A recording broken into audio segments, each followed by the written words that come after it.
Girls, today we are going to start the first chapter, that is general deductions. In this chapter, it's going to cover all the deductions under section 80 according to Income Tax Act 1961 an individual can claim. Before I start with the deduction, let us have certain introduction about those deductions. In Indian tax laws, there are certain provisions. The main intention of these provisions are to provide an incentives for achieving certain desirable socio-economic objectives. These provisions are in Chapter 6A in the form of deductions. A taxpayer can claim these deductions from his total income, which brings down his taxable income and reduce his tax outgo. This presentation main intentions to give you all clear idea about all those deductions which start from 80C to 80U. Deductions ಕೊಡೋ ಮುಖ್ಯ ಉದ್ದೇಶ ಏನು ಅಂತ ಹೇಳಿದ್ರೆ, ಒಬ್ಬ ವ್ಯಕ್ತಿ tax pay ಮಾಡುವಾಗ ಅವನಿಗೆ ಕಂಪ್ಲೀಟ್ ಆಗಿ ಬರ್ಡನ್ ಆಗಬಾರ್ದು, ಅವನಿಗೆ ಹೊರೆ ಆಗಬಾರ್ದು. ಅವನು ಮಾಡ್ತಿರುವಂಥ ಉಳಿತಾಯದ ಬಗ್ಗೆ ಅಥವಾ ಯಾವುದಾದ್ರು ಇನ್ವೆಸ್ಟ್ಮೆಂಟ್ಸ್ಗಳು ಮಾಡಿದರೆ ಅದಕ್ಕೆ ಎನ್ಕರೇಜ್ ಮಾಡಲಿಕ್ಕೋಸ್ಕರ ಈ ಡಿಡಕ್ಷನ್ಸ್ ರೂಪದಲ್ಲಿ ಅವನ ಟ್ಯಾಕ್ಸ್ ಪೇಮೆಂಟಲ್ಲಿ ನಾವು ರೆಡ್ಯೂಸ್ ಮಾಡ್ಬೋದು. So that is the main intention of these deduction. ನೀವೀಗಾಗಲೇ ಪ್ರೀವಿಯಸ್ ಇಯರಲ್ಲಿ 5 ಡಿಫರೆಂಟ್ ಹೆಡ್ಸ್ ಆಫ್ ಇನ್ಕಮ್ ಅನ್ನು ಕಲ್ತಿದ್ದೀರಾ. ಸೊ ಆ 5 ಹೆಡ್ಸ್ ಆಫ್ ಇನ್ಕಮ್ ಇಂದ ಹೇಗೆ ನೆಟ್ ಇನ್ಕಮ್ ಕ್ಯಾಲ್ಕುಲೇಟ್ ಮಾಡೋದು? You have to add all those ಎಲ್ಲ ಇನ್ಕಮ್ ಅನ್ನ ಆಡ್ ಮಾಡಬೇಕು. ಮೊದಲನೇದು income from salaries, income from house property, profits and gains of business and professions, income from capital gains, income from other sources. When you add all these income, you will get an amount which is called as GTI, that is gross total income. An individual need not to pay tax on this gross total income. He can claim deductions for whatever he has made investments and saving schemes. Investment in saving schemes. So these all deductions, that is from 80C to 80U, whichever is applicable to him, he can claim deductions. After deduction of these deduction, whatever the amount is left is called as total income or net income. An individual has to pay tax on this total income. So now we are going to learn in detail all those deductions which comes under section 80. First and foremost, 80C. 80C deduction. First and foremost, let us see section 80C. 80C deduction is available for an individual if a person has made investments. He can get an exemption from his income. And remember, in this deduction, in this section, he can claim deduction up to rupees 1,50,000. That is, there is a limit under section 80C to claim the deduction up to rupees 1,50,000. So the deduction is allowed for various investments, expenses and payments he has done. Let us see what all those investments, expenses and saving schemes which all comes under section 80C one by one. First and foremost is life insurance premium policy. If any person has made a life insurance premium on his life, spouse life and children's life, or in case of HUF, any members of HUF he has made an insurance policy, he can claim deduction under section 80C. He can get a deduction up to the amount of premium amount he is paying on life insurance. But remember, there is a rule where it limits the amount.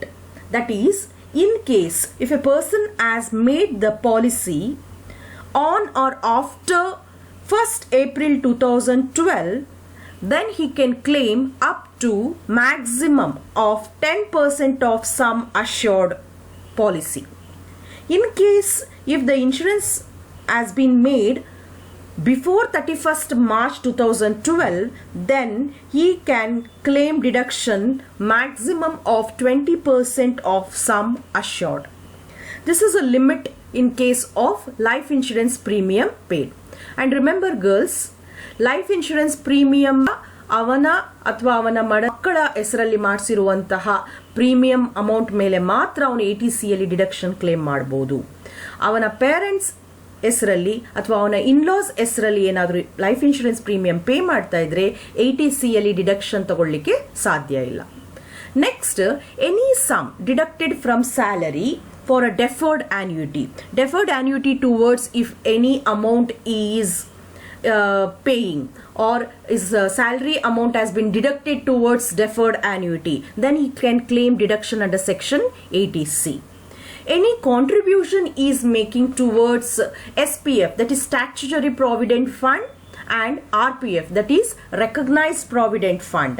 If any contribution is made towards SPF and RPF, he can claim deduction under section 80C. Any contribution by an employee towards PPF, that is Public Provident Fund. Remember, 15 years Public Provident Fund towards on another contribution ಮಾಡಿದ್ರೆ ಆಗ section 80C ಯಲ್ಲಿ ಅವನು deduction claim ಮಾಡಬಹುದು. Any contribution made towards superannuation fund, superannuation approved superannuation fund ಅಲ್ಲಿ ಅವನೇನಾದರೂ contribute ಮಾಡಿದ್ರೆ ಆಗ section 80C ಯಲ್ಲಿ deduction claim ಮಾಡಬಹುದು. Any subscription to NSC 8 issue, national savings scheme ಅಲ್ಲಿ ಏನಾದರೂ ಅವನು ಸಬ್ಸ್ಕ್ರೈಬ್ ಮಾಡಿದ್ರೆ ಅದರ ಮೇಲೆ ಹೂಡಿಕೆ ಮಾಡಿದ್ರೆ ಆಗ ATC ಯಲ್ಲಿ ಡಿಡಕ್ಷನ್ ಕ್ಲೇಮ್ ಮಾಡಬಹುದು.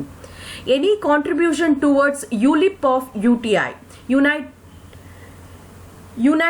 ಯೂನಿಟ್ ಲಿಂಕ್ಡ್ ಇನ್ಶೂರೆನ್ಸ್ ಪ್ಲಾನ್ ಅಲ್ಲಿ ಏನಾದರೂ ಅವನು ಹೂಡಿಕೆ ಮಾಡಿದ್ರೆ, ಯೂನಿಟ್ ಲಿಂಕ್ ಇನ್ಶೂರೆನ್ಸ್ ಪ್ಲಾನ್ ಅಲ್ಲಿ ಏನಾದರೂ ಹೂಡಿಕೆ ಮಾಡಿದ್ರೆ ಆಗ ಅವನು ATC ಯಲ್ಲಿ ಡಿಡಕ್ಷನ್ ಕ್ಲೇಮ್ ಮಾಡಬಹುದು.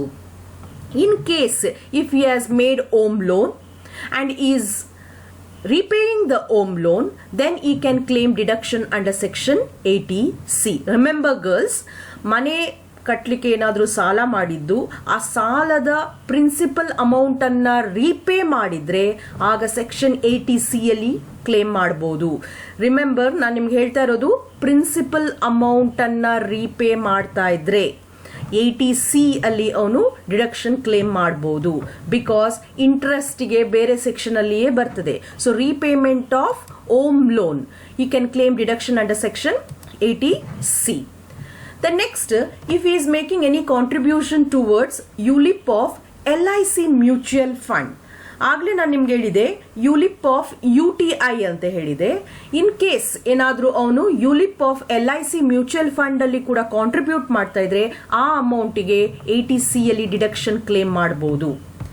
Any payment for notified annuity plan of LIC or any other insurer, Jeevan Dhara ಇರ್ಬೋದು ಅಥವಾ ಜೀವನ್ ಅಕ್ಷಯ ಇರ್ಬೋದು ಎಕ್ಸೆಟ್ರಾ, ಎನಿ ಇನ್ಶೂರರ್, ಬೇರೆ ಯಾವುದೇ ಇನ್ಶೂರೆನ್ಸ್ ಕಂಪನಿ ನಡೆಸ್ತಿರುವಂತಹ ಆನ್ಯುಟಿ ಪ್ಲಾನ್ ಆಫ್ LIC ಅಥವಾ ಬೇರೆ ಇನ್ಶೂರೆನ್ಸ್ ಕಂಪನಿಯವ್ರು ನಡೆಸ್ತಿರುವಂತಹ ಆನ್ಯುಟಿ ಪ್ಲಾನ್ ಅಲ್ಲಿ ಅವನೇನಾದರೂ ಪೇಮೆಂಟ್ ಮಾಡಿದ್ರೆ, ಕಾಂಟ್ರಿಬ್ಯೂಟ್ ಮಾಡಿದ್ರೆ ಆ ಅಮೌಂಟ್ ಅನ್ನು ಕೂಡ ಸೆಕ್ಷನ್ 80C ಯಲ್ಲಿ ಡಿಡಕ್ಷನ್ ಕ್ಲೇಮ್ ಮಾಡಬಹುದು. Any subscription made towards notified units of mutual fund or UTI, mutual fund ಮೇಲೆ ಅವನು ಹೂಡಿಕೆ ಮಾಡಿದ್ರೆ ATC ಯಲ್ಲಿ ಆ ಅಮೌಂಟ್ಗೆ ಡಿಡಕ್ಷನ್ ಅನ್ನ ಕ್ಲೇಮ್ ಮಾಡಬಹುದು. If he has made any contribution to notified pension fund set up by mutual fund or UTI, remember girls, pension fund ಯಾರು ಸೆಟಪ್ ಮಾಡಿರ್ಬೇಕದು ಮ್ಯೂಚುವಲ್ ಫಂಡ್ ಅಥವಾ UTI ಅಥವಾ ಮ್ಯೂಚುವಲ್ ಫಂಡ್ ನಡೆಸ್ತಿರುವಂತಹ ಪೆನ್ಷನ್ ಫಂಡ್ ಅಲ್ಲಿ ಅವನೇನಾದ್ರೂ contribute ಮಾಡಿದ್ರೆ ಆ ಅಮೌಂಟಿಗೆ ATC ಯಲ್ಲಿ deduction claim ಮಾಡಬಹುದು. Any sum paid as a subscription to home loan account scheme of National Housing Bank, ಯಾವುದಾದ್ರೂ ನ್ಯಾಷನಲ್ ಹೌಸಿಂಗ್ ಬ್ಯಾಂಕ್ ಅಲ್ಲಿ ಹೋಮ್ ಲೋನ್ ಅಕೌಂಟ್ ಸ್ಕೀಮ್ ಅಲ್ಲಿ ಅವನೇನಾದ್ರೂ ಹಣ ಸಬ್ಸ್ಕ್ರೈಬ್ ಮಾಡಿದ್ರೆ ಆಗ ಆ ಅಮೌಂಟಿಗೆ ಕೂಡ ATC ಅಲ್ಲಿ ಡಿಡಕ್ಷನ್ ಕ್ಲೇಮ್ ಮಾಡಬಹುದು. Any sum paid as tuition fees for full time education, remember girls, tuition fees of his studies or his children studies ಗೋಸ್ಕರ ಟ್ಯೂಷನ್ ಫೀಸ್ ಅನ್ನ ಪೇ ಮಾಡ್ತಿದ್ರೆ ATC ಯಲ್ಲಿ ಡಿಡಕ್ಷನ್ ಕ್ಲೇಮ್ ಮಾಡಬಹುದು. ನೆನಪಿಡಿ, ಆದ್ರೆ ಆ ಎಜುಕೇಶನ್ ಫುಲ್ ಟೈಮ್ ಎಜುಕೇಶನ್ ಆಗಿರ್ಬೇಕು. ಅವ್ನು ಪೇ ಮಾಡ್ತಾ ಇರುವಂತ tuition fees full time education ಆಗಿರ್ಬೇಕು. ಅಂತಹ ಟ್ಯೂಷನ್ ಫೀಸ್ ಅನ್ನು ಕೂಡ ATC ಯಲ್ಲಿ ನೀವು ಡಿಡಕ್ಷನ್ ಕ್ಲೇಮ್ ಮಾಡಬಹುದು. ಇನ್ನು any sum deposited in Sukanya Samriddhi Yojana, Sukanya Samriddhi scheme ಕೇಳಿರ್ಬೋದು. Modi government started this new scheme which is beneficial for especially for girl child ಗೋಸ್ಕರ ಸೆಂಟ್ರಲ್ ಗವರ್ಮೆಂಟ್ ಒಂದು ಸ್ಕೀಮ್ ಅನ್ನು ಸ್ಟಾರ್ಟ್ ಮಾಡಿದ್ರು. ಅದು ಸುಕನ್ಯಾ ಸಮೃದ್ಧಿ ಅಕೌಂಟ್ ಸ್ಕೀಮ್ ಅಂತೇಳಿ 21 January 2015 ಅಲ್ಲಿ ಸ್ಟಾರ್ಟ್ ಆಗಿದ್ದು. ಇಲ್ಲಿ ಏನಾದರೂ ನೀವು ಹೂಡಿಕೆ ಮಾಡಿದ್ರೆ ಆಗ ಸೆಕ್ಷನ್ 80C ಅಲ್ಲಿ ಡಿಡಕ್ಷನ್ ಕ್ಲೇಮ್ ಮಾಡಬಹುದು.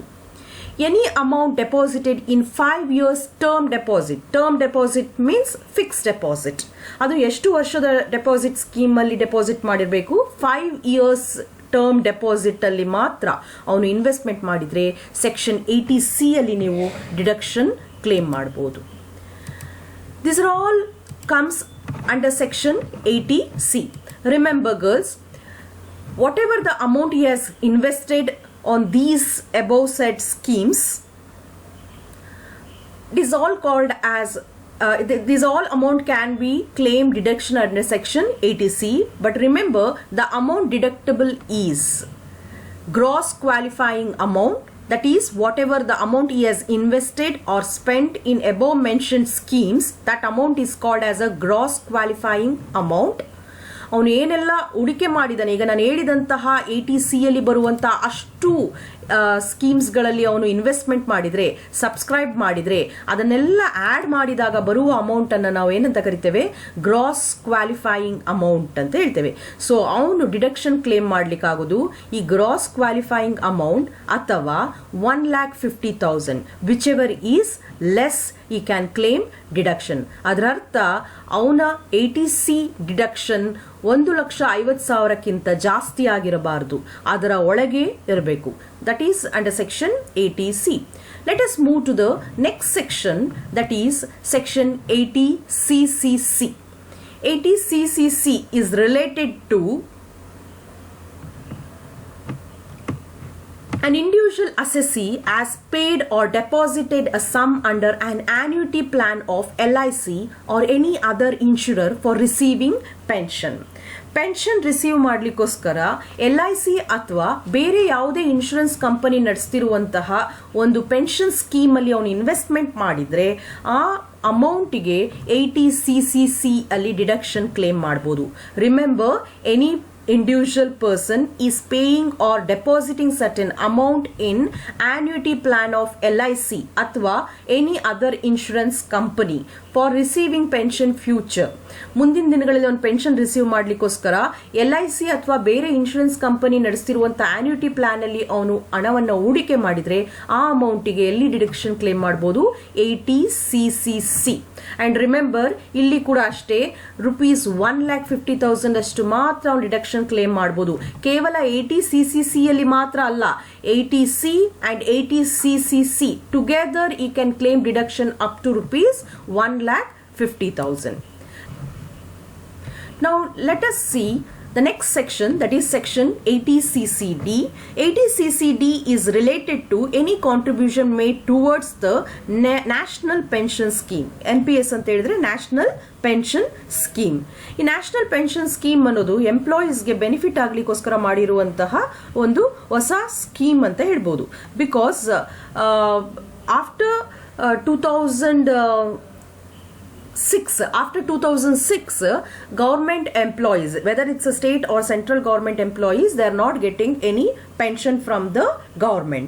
So what they are going to do, they are going to deposit certain amount or they are going to deduct their salary towards this scheme so that in future they can get the pension. So ಏನಾದರೂ employee NPS towards ಅಲ್ಲಿ contribute ಮಾಡ್ತಾ ಇದ್ರೆ ಆಗ section 80CCD ಅಲ್ಲಿ ಅವನು deduction ಅನ್ನ claim ಮಾಡಬಹುದು. ಇಲ್ಲಿ 3 ಸೆಕ್ಷನ್ ಬರುತ್ತೆ, ಸಬ್ ಸೆಕ್ಷನ್ ಬರುತ್ತೆ. 80CCD ಅಂಡರ್ ಅಲ್ಲಿ 3 ಸಬ್ ಸೆಕ್ಷನ್ ಇದೆ. ನೀವು ನೋಡಿದ್ರೆ 80CCD sub section 1, 80CCD sub section 2, 80CCD sub section 1B. 80CCD sub section 1 ನಲ್ಲಿ any amount paid or 10% of salary whichever is less is contribution towards NPS, whatever the amount he has contributed towards NPS, or 10% of salary, whichever is less, he can claim deduction under section 80CCD 1. 80CCD 2 ಅಲ್ಲಿ employer contribution. Pension scheme ಅಂತ ಹೇಳಿದ್ರೆ employee ಮಾತ್ರ contribute ಮಾಡೋದಲ್ಲ, even employer ಕೂಡ ಅದರ ಅದಕ್ಕೆ contribution ಅನ್ನ ಮಾಡ್ತಾರೆ. ಸೊ ಆ ಎಂಪ್ಲಾಯರ್ ಕಾಂಟ್ರಿಬ್ಯೂಟ್ ಮಾಡೋದನ್ನು ಕೂಡ ನೀವು ಡಿಡಕ್ಷನ್ ಕ್ಲೇಮ್ ಮಾಡಬಹುದು. ಎಲ್ಲಿ ಕ್ಲೇಮ್ ಮಾಡ್ತೀರಾ? 80CCD ಸಬ್ಸೆಕ್ಷನ್ 2 ಅಲ್ಲಿ. ಎಷ್ಟು ಅಮೌಂಟ್ ಕ್ಲೇಮ್ ಮಾಡಬಹುದು? ಎಂಪ್ಲಾಯರ್ ಕಾಂಟ್ರಿಬ್ಯೂಷನ್, ಅವನು ಎಷ್ಟು ಎಂಪ್ಲಾಯರ್ ಕಾಂಟ್ರಿಬ್ಯೂಟ್ ಮಾಡಿದರೆ ಅಷ್ಟು, ಅಥವಾ 10% ಆಫ್ ಸ್ಯಾಲರಿ, ಇಷ್ಟು ಅವರು 80CCD ಸಬ್ಸೆಕ್ಷನ್ 2 ಅಲ್ಲಿ ಡಿಡಕ್ಷನ್ ಕ್ಲೇಮ್ ಮಾಡಬಹುದು. Next 80CCD 1B. This is an 80CCD 1B is proposed during the budget 2015. ಇದು ಅಡಿಷನಲ್ ಬೆನಿಫಿಟ್ ಅಂತ ಹೇಳ್ಬೋದು. ಯಾಕೆ ಅಂತ ಹೇಳಿದ್ರೆ 80CCD 1B ಸ್ಟಾರ್ಟ್ ಆದದ್ದೇ 2015 ಅಲ್ಲಿ. What ever the contribution they have made towards the NPS, 50,000 extra they can claim deduction under section 80CCD 1B. This is about the NPS. Anyhow, I am going to explain in detail when once. Next is 80CCE. 80CCE is nothing else. The aggregate amount, whatever we have learnt now, 80C, 80CCC, 80CCD. ಈ ಮೂರು section ನಲ್ಲಿ ಬರುವಂತಹ aggregate amount of deduction should not be more than 1,50,000. That is called as section 80CCE. So 80CCE is nothing but the aggregate amount of deduction under section 80C, 80CCC and 80CCD should be under a limit of rupees or up to rupees 1,50,000. Now let us see the next section that is related to 80D. That is related to medical insurance premium. ನೀವು 80C ಅಲ್ಲಿ ಕಲ್ತದ್ದು LIC premium. Don't get confused girls. 80D ಅಲ್ಲಿ ಕಲಿತಾ ಇರುವಂತದ್ದು medical insurance premium. So medical insurance premium ಅಂದ್ರೆ ಏನು? ನೀವು ಆಸ್ಪತ್ರೆಯ ಹೆಲ್ತ್ ಇಶ್ಯೂಸ್ ಆದಾಗ, ಹಾಸ್ಪಿಟಲೈಸ್ಡ್ ಆದಾಗ ಅಥವಾ ಮೆಡಿಸಿನ್ ಪರ್ಚೇಸ್ ಮಾಡಿದಾಗ ಆಗುವಂತ ಖರ್ಚುಗಳನ್ನೆಲ್ಲ ಕ್ಲೇಮ್ ಮಾಡ್ಲಿಕ್ಕೋಸ್ಕರ ಮಾಡಿಸುವಂತ insurance medical insurance premium. Whereas life insurance ಅಂದ್ರೆ ನಮ್ಮ ಲೈಫಿಗೋಸ್ಕರನೇ ಮಾಡಿಸುವಂತಹ insurance life insurance.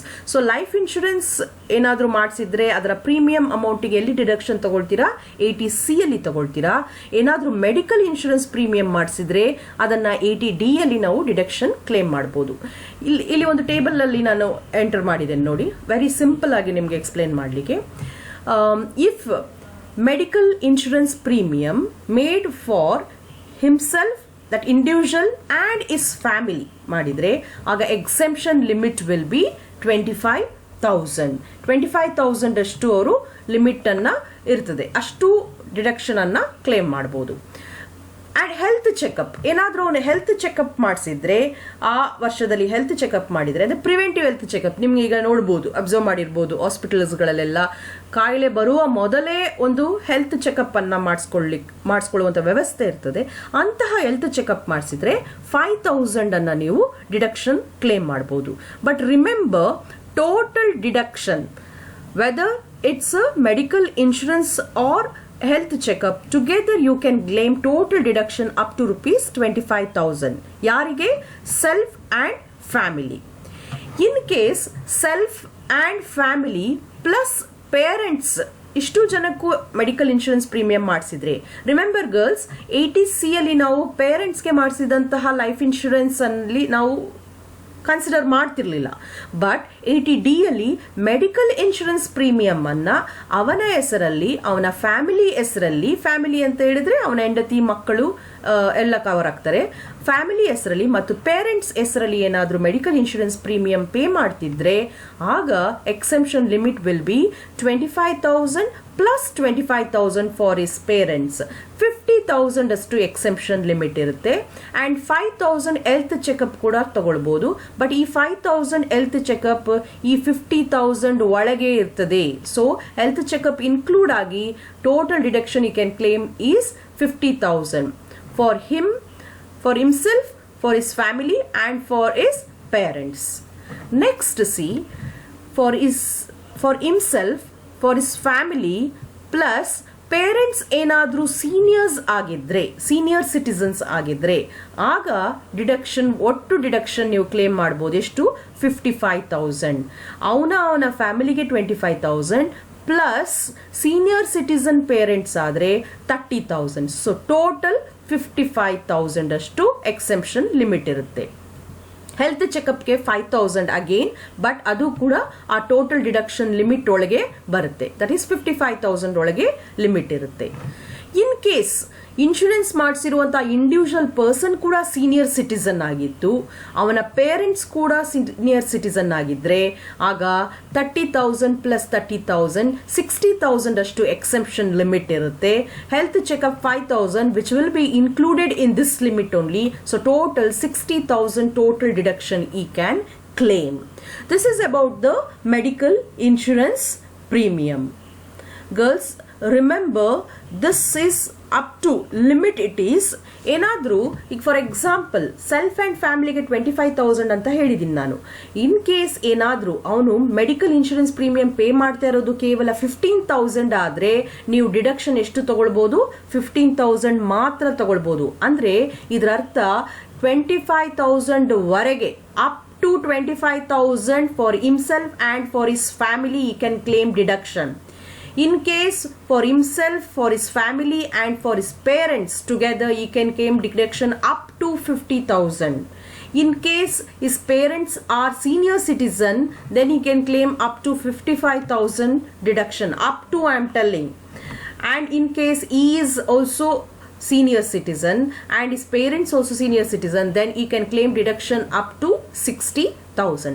This is about the section 80D. When you are learning through the problems, it will be very clear. Now you all just concentrate on this table to understand what is how to claim, what is the limit in different cases under section 80D. Now let us see next section we will go, that is 80DD. 80DD ಯಾವುದಕ್ಕೆ ಸಂಬಂಧಪಟ್ಟಂತದ್ದು? Medical treatment of dependent disability. Dependent disability ಇಲ್ಲಿ ನೋಡಿ, ಮೊದಲನೇ word ಏನು? Medical treatment ಅಂದ್ರೆ ಅವರ ಆರೋಗ್ಯಕ್ಕೆ ಖರ್ಚು ಮಾಡುವಂಥದ್ದು, ಮೆಡಿಸನ್ಗೆ ಟ್ರೀಟ್ಮೆಂಟ್, ಮೆಡಿಕಲ್ ಟ್ರೀಟ್ಮೆಂಟ್ಗೆ ಖರ್ಚು ಮಾಡಿರುವಂಥದ್ದು. ಆಫ್ ಯಾರಿಗೆ?